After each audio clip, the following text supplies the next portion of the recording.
राम राम सभी को। भक्ति बीट्स में आपका स्वागत है। क्या आपने कभी सोचा है कि एक पिता का वचन कैसे पूरे राज्य को हिला सकता है? कैसे एक भाई राजगद्दी छोड़कर जंगल में रहने वाले भाई की चप्पल को सिंहासन पर रख देता है, और कैसे एक पत्नी अपने पति के साथ हर सुख छोड़कर वनवास में चली जाती है। ये सिर्फ कहानियां नहीं है, ये रिश्तों की वो सच्चाई है जिसे अगर आप समझ लें तो आपकी पूरी जिंदगी बदल सकती है। आज हम आपको रामायण से वो 6 बड़े रिश्तों के रहस्य बताएंगे जिन्हें सुनकर आप अपने जीवन में रिश्तों की असली कीमत समझ पाएंगे। तो इस कथा को लास्ट तक जरूर सुने और बेल आइकन दबाकर हमारे चैनल भक्ति बीट्स को सब्सक्राइब करें। प्रिय भक्तों, अयोध्या नगरी, जहां हर तरफ खुशियों का माहौल था, जहां लोग अपने प्रिय राजा श्री राम के राज्याभिषेक का इंतजार कर रहे थे, वहीं एक ऐसा मोड़ आया जिसने रिश्तों की असली परीक्षा शुरू कर दी। महाराज दशरथ, जिन्होंने जीवन भर धर्म का पालन किया, एक ऐसा वचन दे बैठे जो उनके लिए सबसे बड़ा दर्द बन गया। जब कैकेयी ने अपने 2 वरदान मांगे, उन्होंने बिना सोचे उन्हें पूरा करने का वादा किया, लेकिन जब समय आया तो उन्हें सबसे प्रिय पुत्र, अपने हृदय के टुकड़े श्री राम को 14 वर्षों के वनवास के लिए राम जी को भेजना पड़ा। उस पल एक राजा नहीं बल्कि एक पिता टूट गया। उनकी आंखों में आंसू थे, दिल में दर्द था, लेकिन फिर भी उन्होंने अपने वचन को निभाया। और दूसरी ओर श्री राम ने भी बिना किसी सवाल के, बिना किसी विरोध के अपने पिता की आज्ञा को स्वीकार कर लिया। उन्होंने न तो क्रोध किया, न दुख प्रकट किया, बल्कि मुस्कुराते हुए वनवास को स्वीकार कर लिया। यही इस रिश्ते की सबसे बड़ी सीख है कि सच्चा रिश्ता वही होता है जहां वचन प्रेम से भी ऊपर होता है, जहां विश्वास इतना मजबूत होता है कि कोई भी परिस्थिति उसे हिला नहीं सकती। जब भरत को यह पता चला कि उनके कारण श्री राम को वनवास मिला तो उनका दिल टूट गया। वह खुद को इस सब का जिम्मेदार मानने लगा। उनके सामने पूरा राज्य था, सत्ता थी, सम्मान था, लेकिन उनके लिए इन सब का कोई मतलब नहीं था, क्योंकि उनका भाई, उनका आदर्श, उनका सब कुछ वन में था। वह तुरंत अयोध्या से निकले और जंगल की ओर चल पड़े श्री राम जी को वापस लाने के लिए। जब वह श्री राम जी के पास पहुंचे तो उन्होंने बहुत विनती की, बहुत आग्रह किया, लेकिन जब श्री राम जी नहीं माने तो भरत ने वो किया, वह इतिहास बन गया। उन्होंने श्री राम की खड़ाऊ को सिंहासन पर रखा और खुद राजमहल में नहीं बल्कि एक साधारण झोपड़ी में रहने लगी। उन्होंने 14 वर्षों तक एक तपस्वी की तरह जीवन जिया। यह केवल एक भाई का प्रेम नहीं था, यह त्याग की पराकाष्ठा थी। यह हमें सिखाता है कि सच्चा भाई वही होता है जो अपने भाई की खुशी के लिए सब कुछ त्याग कर सकता है। जब श्री राम जी को वनवास मिला तो सीता माता के सामने 2 रास्ते थे, एक राजमहल में रहकर सुख भोगने का और दूसरा अपने पति के साथ कठिन जीवन जीने का। लेकिन उन्होंने बिना एक पल सोचे दूसरा रास्ता चुना। उन्होंने कहा, जहाँ मेरे पति हैं वही मेरा स्थान है। उन्होंने हर सुख, हर सुविधा को त्याग दिया और वन की कठिनाइयों को अपनाया। जंगल का जीवन आसान नहीं था, लेकिन उन्होंने कभी शिकायत नहीं की, कभी दुख प्रकट नहीं किया। और फिर जब रावण उन्हें लंका ले गया तब भी उनका विश्वास नहीं टूटा। उन्होंने हर परिस्थिति में अपने पति के प्रति अपना विश्वास बनाए रखा। यह हमें सिखाता है कि सच्चा रिश्ता वही होता है जहां परिस्थिति कैसी भी हो, विश्वास कभी नहीं टूटता। लक्ष्मण, एक ऐसा नाम जो केवल भाई नहीं बल्कि भक्ति का प्रतीक बन गया। उन्होंने 14 वर्षों तक ना तो आराम किया, ना अपने लिए कुछ सोचा। उनका पूरा जीवन केवल एक ही उद्देश्य के लिए था, वह था श्री राम की सेवा। उन्होंने अपनी पत्नी उर्मिला को छोड़ दिया, अपने घर को छोड़ दिया और अपने भाई के साथ वनवास में चले गए।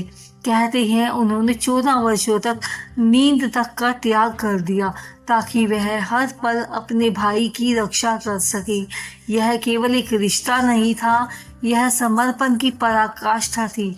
यह हमें सिखाता है कि सच्चा प्रेम वही होता है जहां अपने लिए कुछ नहीं, केवल सामने वाले के लिए सब कुछ होता है।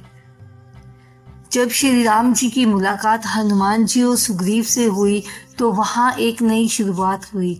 हनुमान जी ने पहली मुलाकात में ही पहचान लिया कि यही उनके प्रभु हैं और उसी क्षण उन्होंने अपना जीवन उनके चरणों में समर्पित कर दिया। उन्होंने हर मुश्किल में, हर संकट में श्री राम जी का साथ दिया, चाहे वह समुद्र पार करना हो या लंका में प्रवेश करना हो। उन्होंने कभी पीछे हटने के बारे में नहीं सोचा और सुग्रीव ने भी अपने मित्र के रूप में श्री राम जी का साथ दिया। यह हमें सिखाता है कि सच्चा दोस्त वही होता है जो मुश्किल समय में आपके साथ खड़ा रहे, जो आपके लिए हर खतरा उठाने को तैयार हो। प्रिय भक्तजनों, रामायण केवल एक कहानी नहीं है, यह जीवन का दर्पण है। यहाँ हर रिश्ता, हर पात्र हमें कुछ न कुछ सिखाता है। पिता पुत्र का रिश्ता हमें वचन की कीमत सिखाता है, भाई का रिश्ता त्याग सिखाता है, पति पत्नी का रिश्ता विश्वास सिखाता है और मित्रता का रिश्ता हमें सच्चा साथ सिखाता है। आज के समय में जहाँ लोग छोटी छोटी बातों पर रिश्ते तोड़ देते हैं, वहाँ रामायण हमें यह सिखाती है कि रिश्तों को निभाना सबसे बड़ी कला है। अगर हम इन सीखों को अपने जीवन में उतार लें तो हमारी ज़िंदगी बदल सकती है, हमारे रिश्ते मजबूत हो सकते हैं और हम एक खुशहाल जीवन जी सकते हैं। रामायण में एक ऐसा रिश्ता भी है जिसके बारे में बहुत कम लोग बात करते हैं, लेकिन अगर उसे समझ लिया तो रिश्तों की असली गहराई समझ आ जाएगी। यह कहानी है उर्मिला की। जब लक्ष्मण अपने भाई के साथ वनवास जाने लगे तब उन्होंने अपनी पत्नी को पीछे छोड़ दिया। लेकिन क्या आपने कभी सोचा है कि उस समय उर्मिला के मन में क्या चल रहा होगा? एक पत्नी जिसका पति उसे छोड़कर 14 वर्षों के लिए जा रहा है, वह उसे रोक भी नहीं सकती क्योंकि वह जानती है कि उसका पति धर्म के रास्ते पर जा रहा है। उर्मिला ने न तो रोकर उन्हें रोका, न ही अपने दर्द को किसी के सामने प्रकट किया, बल्कि उन्होंने चुपचाप अपने पति के निर्णय को स्वीकार कर लिया। यह त्याग केवल लक्ष्मण का नहीं था बल्कि उर्मिला का भी था और उन्होंने शायद उससे भी बड़ा त्याग दिया क्योंकि उन्होंने अपने पति के साथ जाने का अधिकार होते हुए भी अपने कर्तव्य को चुना। आज के समय में जहाँ लोग छोटी छोटी बातों पर रिश्ते तोड़ देते हैं, वहाँ उर्मिला का त्याग हमें सिखाता है कि सच्चा रिश्ता वही होता है जहाँ हम अपने स्वार्थ से ऊपर उठकर दूसरे के कर्तव्य को समझते हैं। रामायण हमें केवल आदर्श रिश्तों की कहानी नहीं बताती, बल्कि यह भी सिखाती है जब रिश्तों में स्वार्थ और गलत सोच आ जाती है तो क्या होता है। कैकेयी जो कभी श्री राम से बहुत प्रेम करती थी, वही एक दिन अपने पुत्र के लिए श्री राम को वनवास भेजने का कारण बन गई। लेकिन क्या कैकेयी बुरी थी? नहीं, वह भी एक माँ थी। उन्होंने अपने पुत्र के लिए अच्छा ही चाहा, लेकिन उनकी सोच पर किसी और का भी प्रभाव पड़ गया। उन्होंने एक ऐसा निर्णय लिया जिसने पूरे परिवार को तोड़ दिया। बाद में जब उन्हें अपनी गलती का एहसास हुआ तब बहुत देर हो चुकी थी। यह हमें सिखाता है कि रिश्तों में सबसे बड़ा खतरा बाहरी लोगों का नहीं बल्कि हमारी अपनी सोच का होता है। अगर हम गलत सलाह को मान लेते हैं, अगर हम अपने मन को नियंत्रित नहीं कर पाते तो हम अपने ही रिश्तों को नुकसान पहुंचा देते हैं। आज के समय में बहुत से रिश्ते इसी कारण टूटते हैं क्योंकि लोग दूसरों की बातों में आकर अपने ही लोगों पर शक करने लगते हैं। प्रिय भक्तों, अगर हम आज के समय को देखें तो हमें समझ आएगा कि रामायण की यह सीख कितनी जरूरी है। आज रिश्ते बहुत जल्दी बनते हैं और उतनी जल्दी टूट भी जाते हैं। लोग ईगो, मिसअंडरस्टैंडिंग्स और छोटी छोटी बातों पर रिश्तों को खत्म कर देते हैं। लेकिन अगर हम रामायण की इन कहानियों को देखें तो हमें समझ आता है कि सच्चे रिश्ते त्याग मांगते हैं, पेशेंस मांगते हैं, अंडरस्टैंडिंग्स मांगते हैं। आज के समय में अगर कोई भरत जैसा त्याग करे तो लोग उसे मूर्ख समझेंगे। अगर कोई लक्ष्मण की तरह सेवा करे तो लोग उसका फायदा उठाएंगे। लेकिन सच्चाई यह है कि यही गुण इंसान को महान बनाते हैं।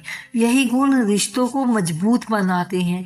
अगर हम अपने जीवन में थोड़ा सा भी इन गुणों को अपनाएं तो हमारे रिश्ते बेहतर हो सकते हैं, हमारी जिंदगी खुशहाल हो सकती है। प्रिय भक्तों, इस पूरी कथा का संदेश यही है कि रिश्ते बनाना आसान है लेकिन उन्हें निभाना सबसे कठिन है और यही असली धर्म है।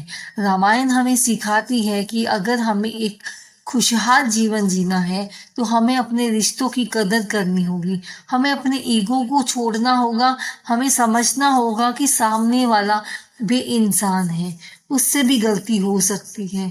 अगर हर बार जीतने की कोशिश करेंगे तो हम हर रिश्ते को हार जाएंगे, लेकिन अगर हम रिश्तों को बचाने की कोशिश करेंगे तो हम जिंदगी जीत जाएंगे।